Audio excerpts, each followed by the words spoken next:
Hello everyone, मैं दीक्षा। स्वागत है आपका आपके अपने यूट्यूब चैनल में। यूपीपीसीएस की प्रारंभिक परीक्षा को ध्यान में रखते हुए जीएस क्विक रिवीजन की सीरीज चलाई गई है, जिसके अंतर्गत देखा जाए तो अभी हम टॉपिक पढ़ेंगे सतत विकास लक्ष्य के बारे में, यानी कि सस्टेनेबल डेवलपमेंट गोल के बारे में कि ये होते क्या है, इनके संदर्भ में किस तरीके के क्वेश्चन पूछे जाते हैं। तो सबसे पहले तो हम प्रश्नों का प्रारूप देखेंगे कि आपके 2019 में किस तरीके के क्वेश्चन पूछे गए, 2022 में किस तरीके से, 2023 में, मतलब कि लास्ट 5 ईयर के प्रश्नों का एनालिसिस इसमें किया जा रहा है कि आपके किस तरीके के क्वेश्चन पूछे जाते हैं और उसी के टारगेट पे आपका कि ये इस तरीके का क्वेश्चन का प्रारूप रहता है इस टॉपिक से रिलेटेड, वैसा ही आपको टॉपिक कवर किया जाएगा। तो टॉपिक को पढ़ने के पहले टॉपिक के जैसे कि आपका ये 2000 आपका सेम ही क्वेश्चन जो है 2023 में भी पूछा गया और 2022 में भी पूछा गया। सेम के सतत विकास लक्ष्य 10 के अंतर्गत क्या है, असमानताओं में कमी, 13 के अंतर्गत जलवायु परिवर्तन, 14 में जल के नीचे जीवन और 15 में भूमि पर जीवन, इस तरीके का क्वेश्चन पूछा गया। और ये आपका 2019 में एक क्वेश्चन का पूछा गया था कि कथन और कारण में, ये आपको सिर्फ क्वेश्चन का प्रारूप बताया गया है कि सतत विकास लक्ष्य जो है वह समाज के कल्याण हेतु महत्वपूर्ण है। कारण कहता है कि सतत विकास से प्राय ऐसे विकास से होता है जो भावी पीढ़ियों की जरूरतें पूरी करने की योग्यता को प्रभावित किए बनाए वर्तमान समय की आवश्यकताओं को पूरी करते हैं। तो इस तरीके से देखा जाए तो इसका कथन और कारण दोनों ही सत्य हो जाता है। तो ये आपने दो प्रश्न देखे। इनमें जो आज हम पढ़ेंगे इस टॉपिक के अंतर्गत पढ़ेंगे कि सतत विकास लक्ष्य क्या होते हैं, इनके बारे में पढ़ा जाएगा, कैसे इनकी शुरुआत हुई, सतत विकास लक्ष्य क्या होते हैं और संयुक्त राष्ट्र का एजेंडा 2030 का जो सतत विकास लक्ष्य है वो क्या है। तो इनको एक एक करके कंप्लीट किया जाएगा। इनको पढ़ने के पहले और भी जो सिर्फ 2023 में जो क्वेश्चन पूछे गए हैं उनके बारे में जान लेते हैं। ये सिर्फ 2023 में पूछे गए हैं, तो समझ लीजिए कि आपका ये टॉपिक कितना ज़्यादा इम्पोर्टेंट है। जैसे कि आपका ये क्वेश्चन आया हुआ था कि निम्न में से कौन सा सतत विकास लक्ष्य नहीं है जिसे 2030 तक प्राप्त करने का लक्ष्य रखा गया है। तो ये अभी आपकी 17 जो सतत विकास लक्ष्य हैं इनको अभी जब टॉपिक शुरू करेंगे तो उनको पढ़ेंगे। उनको पढ़ने के पहले ये क्वेश्चन इस कारण से सॉल्व करा दे रहे हैं कि ताकि ये रहे कि आपको मतलब कि आप जब क्वेश्चन टॉपिक को पढ़ें तो ये रहे कि ये टॉपिक कितना इंपॉर्टेंट हो, आपको किस तरीके से इसको याद रखना है।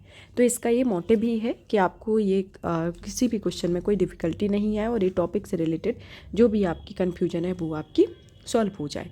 तो ये है कि आप एक टॉपिक पढ़ते हैं तो आपके टॉपिक के साथ इस तरीके के क्वेश्चन के प्रारूप बन सकते हैं। तो ज़रूरी नहीं है कि इस टॉपिक से आपके एक ही क्वेश्चन बने। इसमें आप एक फॉर्मेट आपको दिखा दे रहे हैं कि आपके 2013 जो 23 हुई है उसमें 4 से 5 क्वेश्चन पूछे गए। तो आपके एक क्वेश्चन भी आ सकता है, 2 भी आ सकते हैं, 3 भी आ सकते हैं, 4 भी आ सकते हैं, 5 भी आ सकते हैं।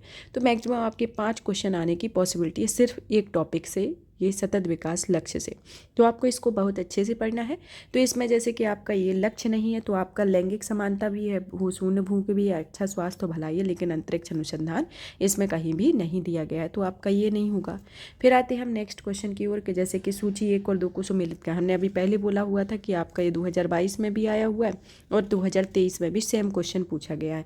जैसे कि SDG 10, 11, 10, 13, 14, 15 में दिया गया है। तो इस तरीके से इसके सुमेलित करने के फॉर्म में ये दे दिए जाते हैं। तो ये इसमें ABC के फॉर्म में दे दिया गया है। तो आपको इनमें से बताना है कि इनमें से कौन सा कथन आपका सत्य है, मतलब कि ये किस से कौन सुमेलित है। जैसे कि आपका SDG 10 जो है वो आपका असमानताओं में कमी से संबंधित है। फिर आता है आपका SDG 13 जो आता है वो आपका जलवायु क्रिया से संबंधित है। SDG 14 जो आता है वो आपका ऐसे पानी के नीचे जीवन से संबंधित है। और SDG 15 जो आता है वो आता है आपका जमीन पर जीवन से। तो इस तरीके से देखा जाए तो आपका ऑप्शन डी इसमें सत्य होता है। तो ये आपके सतत विकास लक्ष्यों से इस तरीके का ये क्वेश्चन पूछा जाता है। फिर एक और प्रारूप देख लेते हैं, जैसे कि इसमें रियो शिखर सम्मेलन 1992 का एजेंडा 21 संबंधित है, ये क्वेश्चन आया हुआ था। ये भी किससे संबंधित है, आपका सतत विकास से। फिर आपका और क्वेश्चन पूछा गया था संधारणीय विकास के संदर्भ में कि निम्नलिखित कथनों पर विचार कीजिए। इसमें कथन दिए गए थे, जिसमें पहला कथन दिया गया था कि वैश्विक सूचक संरचना और राष्ट्रीय सांख्यिकी व्यवस्थाओं द्वारा प्रस्तुत क्षेत्रीय आधार पर संकलित सूचना के आधार पर संयुक्त राष्ट्र महासचिव एक वार्षिक संधारणीय विकास लक्ष्य रिपोर्ट प्रस्तुत करते हैं। दूसरा कथन आया था कि वैश्विक संधारणीय विकास रिपोर्ट हर तिमाही संयुक्त राष्ट्र महासभा में चतुर्वार्षिक संधारणीय विकास लक्ष्य के विषयों के पुनरावलोकन हेतु प्रस्तुत की जाती है। जो नीचे दिए गए प्रयोग करके सही कूट का प्रयोग करके सही उत्तर की पहचान करनी है।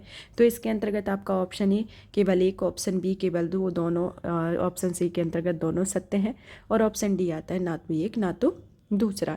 तो इसके में जो आपका पहला कथन है वो सत्य है, तो इसके साथ ही आपका ऑप्शन ए सही हो जाता है। तो इस तरीके का क्वेश्चन है। एक और क्वेश्चन का प्रारूप है, जैसे कि प्राकृतिक संसाधनों का वर्तमान पीढ़ी द्वारा इस प्रकार से उपयोग किया जाए कि प्राकृतिक संसाधनों का न्यूनतम क्षरण हो और यह किस प्रकार का विकास कहलाएगा। तो ये जो विकास है वह सतत विकास कहलाएगा। तो इस तरीके का क्वेश्चन एक प्रारूप बता दिया गया है कि ये आपकी यूपीपीसीएस में इस तरीके के क्वेश्चन पूछे जाते हैं और ये पूछे गए हैं। आपको 2019 का बताया, 2022 का, 2023 का, जिसमें सर्वाधिक क्वेश्चन आपके 2023 से आए हुए हैं। तो ये क्वेश्चन आपका ये टॉपिक है इम्पोर्टेंट हो जाता है।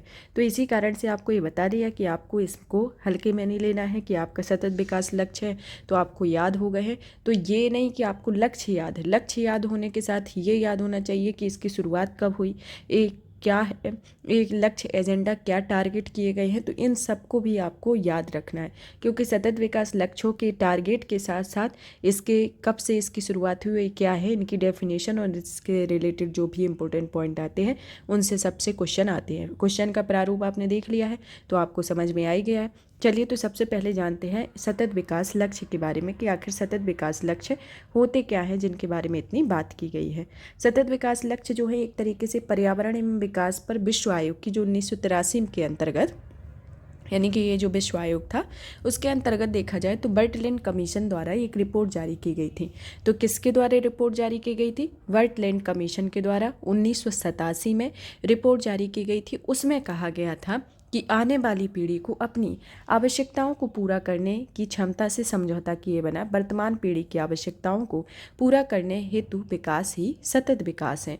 तो बर्टलैंड कमीशन की जो रिपोर्ट आई थी, यानी कि बर्टलैंड के कमीशन के द्वारा जो रिपोर्ट जारी की गई थी, उसमें कहा गया था कि आने वाली पीढ़ी को, मतलब कि जो हमारी, जैसे कि हम संसाधनों का इस तरीके से उपयोग करें कि हमारी जो आगामी पीढ़ी हो, जो आने वाली पीढ़ी हो, उसके लिए वह उसका सही से उपयोग कर सके। मतलब कि जो जिसका जितना यूज है उतना ही यूज करे, उस किसी भी चीज़ का मिसयूज ना करे, कि अगर हम उसका मिसयूज करते हैं तो हम अपनी आगामी पीढ़ी को ही नुकसान पहुंचा रहे हैं। तो एक तरीके से देखा जाए तो इस पर ये बर्टलैंड कमीशन ने रिपोर्ट दी थी जिसमें ये कहा गया था। सतत विकास लक्ष्य के बारे में देखा जाए तो ये एक तरीके से ग्लोबल टारगेट होती है, यानी कि वैश्विक लक्ष्य है।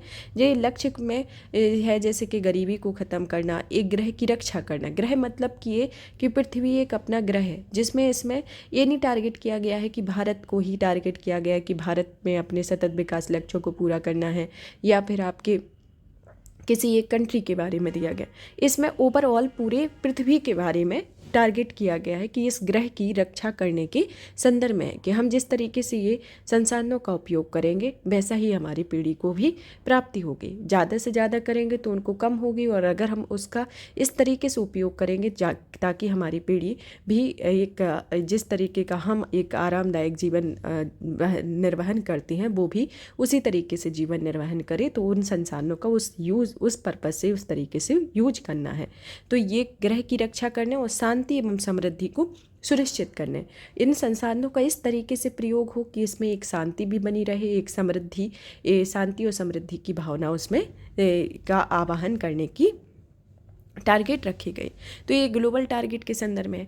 अब आता है कि आखिर इसकी शुरुआत कैसे हुई। शुरुआत के संदर्भ में जानते हैं कि सतत विकास लक्ष्य जो है रियो डी जेनेरियो में सतत विकास लक्ष्य को 2012 के संयुक्त राष्ट्र सम्मेलन में सदस्य देशों ने सतत विकास लक्ष्यों का एक सेट तैयार किया हुआ था, और इस सेट को तैयार करने की प्रक्रिया को शुरू करने का निर्णय लिया था। तो कब इसका तैयार करने की निर्णय की प्रक्रिया ली गई? 2012 में। 2012 में इन सतत विकास लक्ष्यों को निर्णय करने की प्रक्रिया को किया गया। और जो आपका रियो सम्मेलन 1992 में जो एजेंडा 21 बनाया गया था, वो जो एजेंडा 21 था वो भी सतत विकास से संबंधित था। तो ये आपका जो शुरुआत है वह रियो डी शिखर सम्मेलन 1992 में हुआ था। उस टाइम पे एजेंडा 21 बनाया गया था, और इसी एजेंडा 21 को ध्यान में रखते हुए जब रियो डी जेनेरियो में 2012 में ये सम्मेलन हुआ तो उस टाइम पर सतत विकास लक्ष्यों के एक सेट को तैयार किया गया और इस प्रक्रिया को शुरू करने का एक प्रक्रिया शुरू की गई कि इसको एक निर्णय दिया गया कि इस काम को करते हैं, यानी कि एजेंडा विकसित हुआ। एजेंडा 21 आपका 1992 का रियो में जो सम्मेलन हुआ था उस टाइम पे। फिर 2012 में इस पर सतत विकास लक्ष्यों पर एक सेट तैयार किया गया, यानी कि विकसित करने की किया गया। और 25 सितंबर 2015 को आके 193 सदस्य यानी कि संयुक्त राष्ट्र महासभा के सदस्य राष्ट्रों ने 17 लक्ष्यों को संग्रह करके स्थापित किया। तो इसकी जो प्रक्रिया है 1987 में बर्टलैंड कमीशन रिपोर्ट में प्रक्रिया को कहा गया। फिर 1992 में एजेंडा 21 आया। एजेंडा 21 के बाद 2012 में 17 लक्ष्यों के लिए मतलब कि सतत विकास लक्ष्यों के लिए निर्णय लिया गया। और 2015 यानी कि 25 सितंबर 2015 में आकर ये सतत विकास लक्ष्य यानी कि 17 जो लक्ष्य हैं उनको निर्धारित किया गया। और इनको निर्धारित करने के बाद 1 जनवरी 2016 को इनको लागू किया गया। तो इस तरीके से देखा जाए तो ये सतत विकास लक्ष्यों का एक विकास क्रम है जिसमें कहाँ से इसकी प्रक्रिया शुरुआत हुई और अभी प्रेजेंट में चल रही है, तो इसके संदर्भ में जाना। अब आते हैं कि सतत विकास लक्ष्य के बारे में। सतत विकास लक्ष्य जो है एक तरीके से टोटल 17 लक्ष्य है।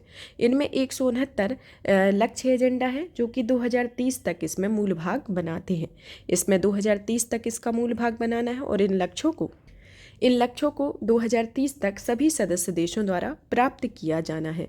यानी कि जितने भी 193 सदस्य देश हैं, यानी कि 193 सदस्य देशों द्वारा ये एजेंडा विकसित किया गया, तो इन्हीं पूरे सदस्य देशों के द्वारा 2030 तक इन लक्ष्य को प्राप्त करना है। और इन लक्ष्यों की प्राप्ति किसके अंतर्गत होगी, जैसे कि 17 सतत विकास लक्ष्य जो निश्चित किए गए हैं और 169 लक्ष्य एजेंडा इसके अंतर्गत जो बनाए गए हैं इसके मूल भाग के अंतर्गत आते हैं। इनमें को प्राप्त करने का एक निश्चित करना है। और ये तरीके से देखा जाए तो ऐसा नहीं है कि अगर इनको प्राप्त करने के लिए कह दिया है तो ये प्राप्त करना है। ये है कि ये कानूनी रूप से बाध्यकारी नहीं है, लेकिन सरकारों की से उपेक्षा की जाती है कि वे 17 लक्ष्यों की उपलब्धि के लिए स्वामित्व लें और राष्ट्रीय ढांचे की स्थापना करें। तो एक तरीके से देखा जाए तो इसमें कोई कानूनी रूप से बाध्यकारी नहीं है कि आपको ये भार थोप दिया गया कि आपको ये कार्य करना है या नहीं करना है, कि आप पे एक प्रेशर है कि करना है। लेकिन ये राज्य की यानी कि सरकार से एक अपेक्षा रखी जाती है, जैसे कि एक एक्सपेक्टेशन रखी जाती है कि अगर हमने ये कार्य को डिसाइड किया है तो आप भी इसमें इन्वॉल्व होंगे और इसमें अपने कार्य को करेंगे। मतलब कि एक रिस्पॉन्सिबिलिटी के बेसिस पे कि अगर आप इन संसाधनों का उपयोग कर रहे हैं तो आपकी भी इस ग्रह में भागीदारी है या फिर आप भी इस चीज़ में भागीदारी रखते हैं, तो आपको भी इसमें अपना उस तरीके से इसको टारगेट को पूरा करने में एक अपनी टारगेट को पूरा करने के लिए एक अपनी रिस्पॉन्सिबिलिटी दिखानी पड़ेगी। तो इस तरीके से ये टारगेट किया गया। अब आता है कि संयुक्त राष्ट्र विकास जो एजेंडा 2030 है इसमें 17 विकास लक्ष्यों के बारे में जान लेते हैं। जैसे कि पहला लक्ष्य जो है इसमें कहा गया है कि गरीबी की पूर्ण समाप्ति, दूसरा आता है भुखमरी की समाप्ति, तीसरा अच्छा स्वास्थ्य जीवन स्तर, चौथा आता है गुणवत्तापूर्ण शिक्षा, पाँचवा आता है लैंगिक समानता, छठा आता है स्वच्छ जल और स्वच्छता, फिर आता है सातवां सस्ती और स्वच्छ ऊर्जा, आठवां अच्छा कार्य और आर्थिक विकास, नौवां जो आता है उद्योग नवाचार और बुनियादी ढांचा, 10वां आता है असमानता में कमी होना, 11वां आता है टिकाऊ शहरी और सामुदायिक विकास, 12वां आता है जिम्मेदारी के साथ उपभोग और उत्पादन, 13वां आता है जलवायु कार्यवाही, 14वां आता है जल के नीचे जीवन, 15वां आता है भूमि पर जीवन और 16वां आता है शांति और न्याय के सहायक संस्थान, 17वां लक्ष्य प्राप्ति में सामूहिक साझेदारी। तो इस तरीके से देखा जाए तो ये 17 सतत विकास लक्ष्य है। चलिए तो फिर से रिवाइज कर लेते हैं।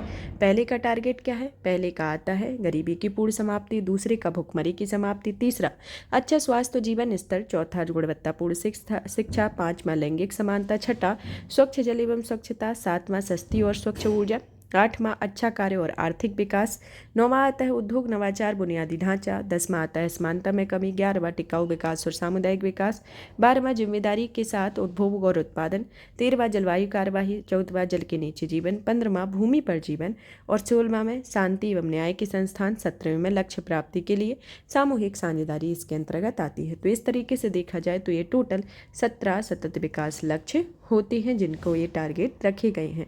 तो ये आपने इस तरीके से देखा कि ये टारगेट है, टारगेट के अंतर्गत क्या है क्या नहीं है इनके बारे में जाना। प्रश्नों के बारे में, जैसे कि आप किस तरीके के प्रश्न पूछे जाते हैं, इस तरीके के प्रश्न पूछे जाते हैं।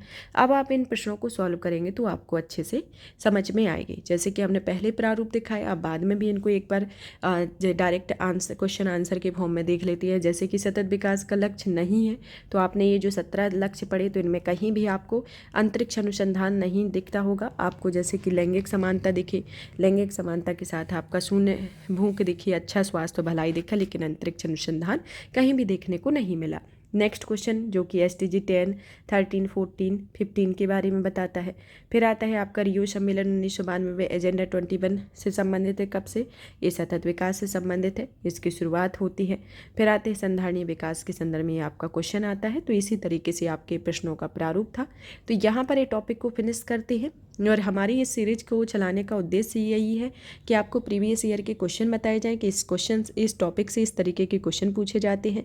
तो अगर आप तैयारी तो कर ही रहे हैं, तो आपका कोई भी टॉपिक मिस हो जाता है, तो आप इस तरीके से 5 से 10 मिनट में ये टॉपिक देख लेते हैं, तो आपको रिवीजन भी हो जाएगा और आप पर कोई एक प्रेशर भी नहीं होगा, क्योंकि आप जब तैयारी करते तो कुछ टॉपिक मिस कर जाते हैं। तो उन सभी को ध्यान में रखते हुए ये सीरीज चलाई गई है। धन्यवाद।